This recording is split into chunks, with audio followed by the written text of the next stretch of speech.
Assalamualaikum warahmatullahi wabarakatuh. Nama saya Amelia Vitaguri dari kelas 10 IPS 2. Di sini saya akan mempresentasikan hasil penugasan saya mengenai menghayati fungsi hadis terhadap Al-Quran. Yang pertama, fungsi hadis terhadap Al-Quran.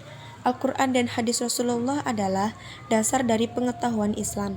Fungsi hadis yaitu memperjelas pesan-pesan Al-Quran secara lebih lengkap dan juga dalam mencapai tujuan penciptaan manusia dan menjabarkan hukum-hukum dan ajaran Islam. Berikut adalah penjelasan mengenai fungsi hadis terhadap Al-Quran. Yang pertama, bayin at-takrir. Bayin at-takrir adalah menetapkan, juga memperkuat dari apa yang sudah diterangkan dalam Al-Quran. Itu sesuai dengan firman Allah Subhanahu wa Ta'ala dalam surat Al-Baqarah ayat 185.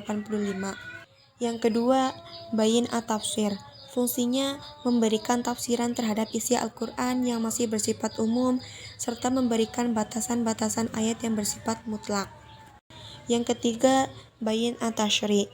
Sebagai pemberi kepastian hukum atau ajaran-ajaran Islam yang tidak dijelaskan dalam Al-Quran.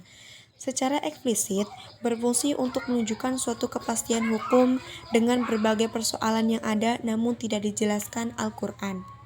Yang keempat, bayin anasah. Menurut para ulama, mendefinisikan bayin anasah sebagai ketentuan yang datang kemudian dapat mengharuskan ketentuan terdahulu. Sebab, ketentuan yang baru dianggap lebih cocok dengan lingkungan dan lebih luas. Kedudukan hadis terhadap Al-Quran.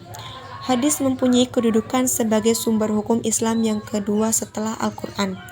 Hadis tidak boleh diabaikan peranannya dalam ajaran Islam, karena Allah Subhanahu wa Ta'ala berfirman dalam Al-Quran surat An-Nisa ayat 80, yang artinya, barang siapa yang mentaati Rasul, maka sesungguhnya dia telah mentaati Allah. Dan barang siapa yang berpaling dari ketaatan itu, maka kami tidak mengutusmu untuk menjadi pemelihara mereka. Berikut materi dan presentasi yang dapat saya sampaikan. Bila ada kekurangan, saya mohon maaf. Sekian dan terima kasih.